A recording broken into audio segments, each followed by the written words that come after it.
Hello, welcome to Susie Unshaped. I'm Susie, and we are unshaping everything that is stopping you from living your heart. So we are peeling off the layers, preventing you from living from your heart. If you haven't done my 31-day challenge, it's free. I'll try and link it below, but otherwise just look up with the playlist and start from day one and we just go through the process of peeling off all the layers and the aha moments, and I love to reference it to movies and epiphanies and stuff. So anyway, it's fun and you'll learn a lot about yourself. That's what it's all about. Everything is an inward journey these days. Like this new earth, the new humans, it's all an inward journey. So now that I've scared everyone off with the words new earth and new human, if you're not supposed to be here, you will have clicked off already. And if you are still here, hello. Today it's actually interesting because I normally go to my daughter's school pick up early so I can record, and today my phone would not charge. Even though I had it in the charger, it would not go past 1%. I tried to start recording and it just shut itself down. So it reminded me of yesterday when I did give you homework, and the homework was to spend 5 minutes daydreaming and believing in the impossible. And so I actually took that as a sign. I was like, okay, my phone won't work. I've got 25 minutes here that I had set aside to do a video. And so I did that. I just closed my eyes and I just dream the impossible and then see yourself in it and believe it. We've got to, we don't have to, but how fun to allow ourselves to daydream, to bring back the daydream. How good is that for homework? That I want you to give yourself some space to just daydream. What would your wildest dreams be? What would be the most amazing thing that you could do or be or see, or any of those things? So I took a leaf out of my book and did my homework because I have been busy. I did do it yesterday though, because I had time before picking her up. It's actually a really good idea, and I think it would probably come under the habit stacking guidelines, which is, I'm not sure if you've read Atomic Habits by, I think it's James Clear, but habit stacking is the idea of, if you want to do something repeatedly, put it in between or with something that you automatically know that you're going to do. E.g., you know you're going to go and set the coffee maker. So you press play, and then a habit stacking is then in between when it's ready, when you press on and when it's ready, that's when you can put another thing that you want to accomplish in there. And whether you have whatever it is near the coffee machine to remind you that that's what you're doing. While the coffee is making, I'm going to do this. And so when I go to pick up my daughter, I go 25 minutes early, which gives me the space. That's why you always see me in my car, the space to do my recordings, because I've got a block of time. So get to things early, get to something 10 minutes early and just sit in the car or sit at the bus stop or sit wherever and just give yourself 10 minutes to daydream. And there's my battery again. I don't know why it's blocking this message today, but I'm just going to plug it in case. Yeah, so get to things early. If you want to buy yourself time, give yourself some space to do whatever it is. And actually, I'm going to bring up another thing in a second that is an exercise that you could do in this time you out. Just get to places 15 minutes early. Then you're not rushing, and you know what? Everything goes better when you're not rushing. Traffic flows easier, you're calm, you're whatever. Everything flows if you're not rushing. So aim to be there 15 minutes early. And then in that 15 minutes, you can devote that time to yourself, to video journal, write journal, daydream the impossible, daydream and believe the impossible. Allow yourself some space to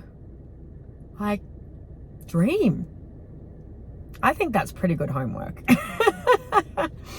Anyway, okay, so now that the homework's out of the way and that we've done our dreaming for the day, one thing I want to talk about, which I had an aha moment, and I've had a few of, this has come up a little bit, and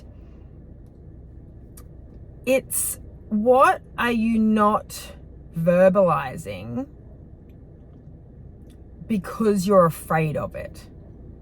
And I don't mean you need to verbalize it to anyone. This doesn't have to be This is like verbalizing to yourself. Because lately I've just noticed there's a few monsters under the bed, and they come from, actually, this is how this started. This is how I pressed play. I pressed play a few days before New Year's Eve on 2025 because I had all this these fears lurking back here, and I was just squashing them down and squashing them down and squashing them down. And I was like, you know what? I'm just going to press play with I had no intention of releasing. In actual fact, I haven't released that video. I was thinking of releasing clips of it, and maybe I will one day, but I haven't released the video, and it was 45 minutes long.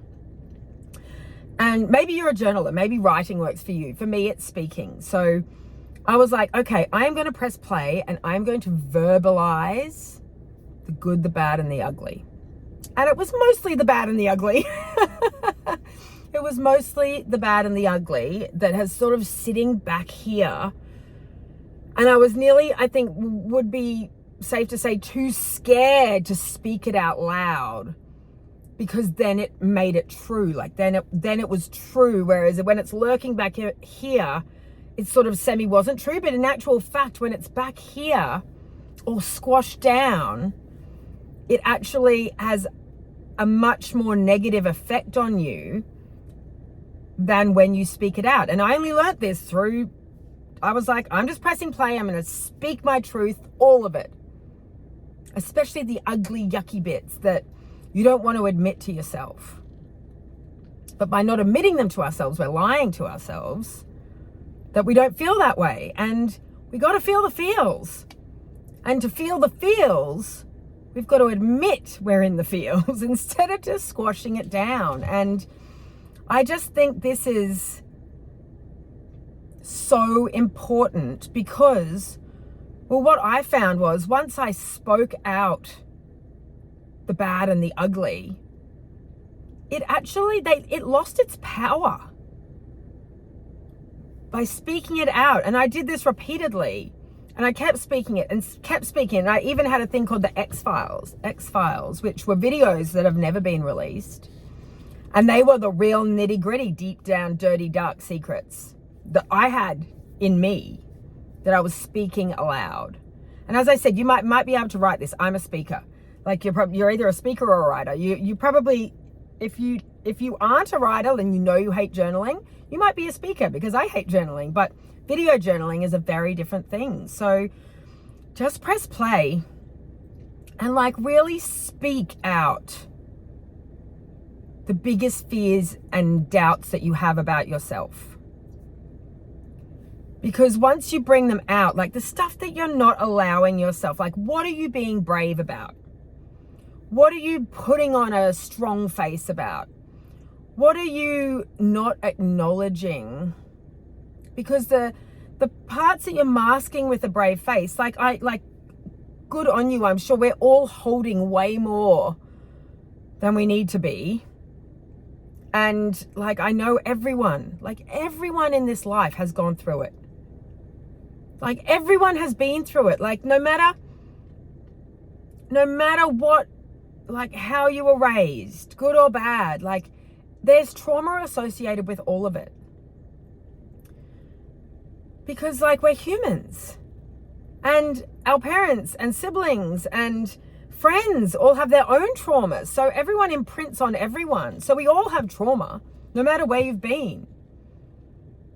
A seemingly perfect upbringing doesn't necessarily not have its traumas as well. So that's the what are you putting on a brave face about? We need to acknowledge the part of us that we're masking over. And the part of us, it's our core vulnerabilities. It's our absolute,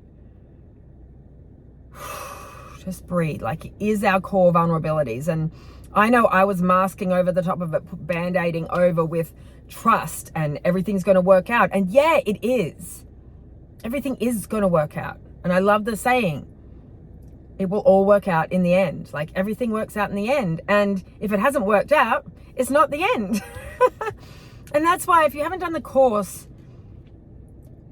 or the challenge, it's all about coming back to our truth and who we truly are, which is an amazing miracle of the divine. Like, we are a creation of the universe. We are like divine source energy. We are like a miracle.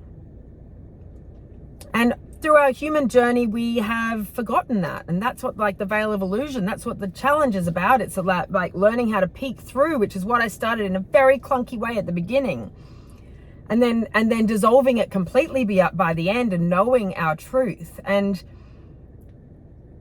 so if you haven't done the course, or if you don't know that you're a divine miracle and that you're perfect and absolute pure love, please go and do the course, because it's going to make this easier to transmute these fears and vulnerabilities. It makes it so much easier to transmute it once you know, like, that core essence of who you are, which is a beautiful, amazing, like, divine creation. Like, you are a miracle. You are wonderful. You are fantastical. I don't know, that's not a word, is it? Fantastical. It's like a combination between magical and fantastic. You're fantastical. Maybe it is like fantasy. Maybe it is a real word. Who knows? That or I invented one. But like, really ground in like your truth of who you are, which is like insanely amazing. And those fears that you've been sort of band-aiding or like putting on a brave face and not acknowledging, the speaking aloud of them or writing them down. I don't know the psychology if writing is the same as speaking. I am a speaker. Writing for me, I don't know. I think you've got to speak it into existence for this. I don't even think it's like I think it's got to be spoken into existence, because once it is and you know your truth, it loses its power. Like, when it's stuck in here or jammed down, deep, and like covered over with whatever numbing and binging and running and voiding and like whatever thing you're doing, like, it is going to come out. It is going to explode at some point. So let's just get it out before that. Like, let's just speak it into existence and look at it. And I know we do this in the challenge, but maybe an exercise is to either speak, or maybe you can write it, because this is going to be quite, what I'm going to ask you to do is going to be like, we definitely do it in the challenge, but we're going to do piece of paper and pen for this one, because you might not be ready to speak it out. But write down all the ugly things that you think about yourself, like the deep, dark, ugly things. Write all of them down. If you like the stuff that like you don't want to believe about yourself, so that you shove it down. Like, for example, like, I love my children more than anything. So one of mine might be something has happened that makes me feel like a bad mother. And like, I know being a mother was part of my path more than anything. Like, in actual fact, it was like my number one earth goal, I think, was become a mother, tick. Like, I was just my radar and my drive to become a mother was so strong from a really young age all the way through. Like, that's what I wanted to be. I wanted to be a mother. Like, it was one of my purposes. Like, I was so driven to it. So for me to have that belief, for something to make me feel like I'm a bad mother, when I don't like speak it out, acknowledge the feeling of that might be true. And yes, I think this is the part, is like all mothers are probably bad mothers at some point. Do you know what I mean? But it doesn't take away from our truth. And so, God, I'm muddling this now, aren't I? It's like the fear you have about yourself, speak it aloud, because once you know your truth, who you are, the divine soul, amazing creation, you know that, yes, I might have done some things that would be a bad mother, but as we know, there is no good or bad. I fed them dino nuggets because I wanted to hop into bed early and I was exhausted. So they had dino nuggets and no vegetables. In fact, there wasn't even an alive piece of food on the plate. Do you know what I mean? Stuff like that. which we can shame and guilt ourselves about. But when we know our truth, we know, yeah, okay, we did feed them dino nuggets that day because we were exhausted, but it doesn't change my truth of who I am. I can feed them dino nuggets and I'm still an amazing divine source creation. And I can feed them the healthiest, most balanced meal in the world, and I'm still worthy and an amazing miracle of God or universe source, whatever you want to call it. It doesn't matter. So I hope that you've I know I've really dragged you through the mud on this one, but I hope you can understand that when you know your truth, speaking out these deep, dark secrets you're holding about yourself, your fears that you're not enough and you're not worthy, and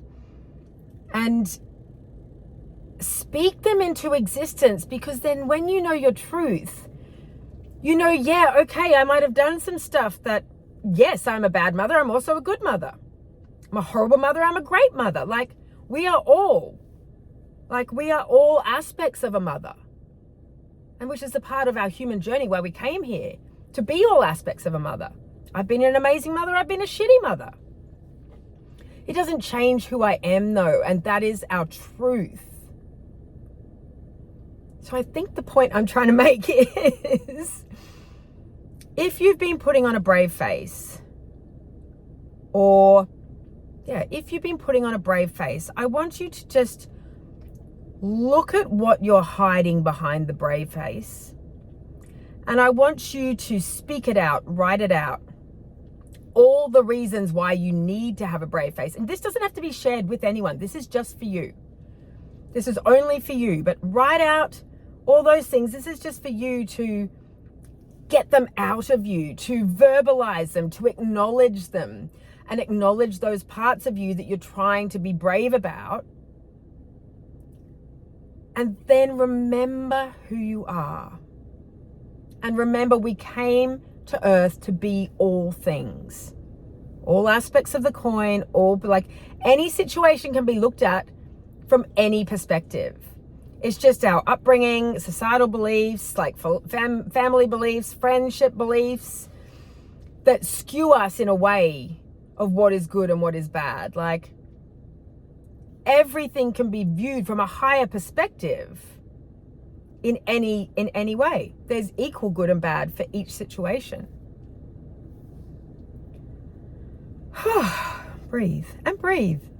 Breathing's really important. Just breathe.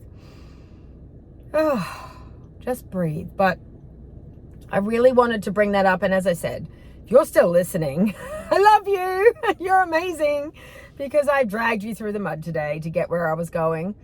But it's just a remembrance to look at the wobbly parts of you and love them and accept them, and don't hide them from yourself. You don't need to front up to your friend's house and then say, oh, I'm this, and this. This is an internal acceptance. This is for us. Because when we accept all the parts of us, that's when we can feel whole and not like we're missing, or that parts of us are bad, because not a single part of you is bad. Not one single part. Not the mum that feeds dino nuggets and no vegetables. That part isn't bad. Not the mum that feeds, the same as the mum that feeds a nutritious meal is good. There is no bad and there is no good.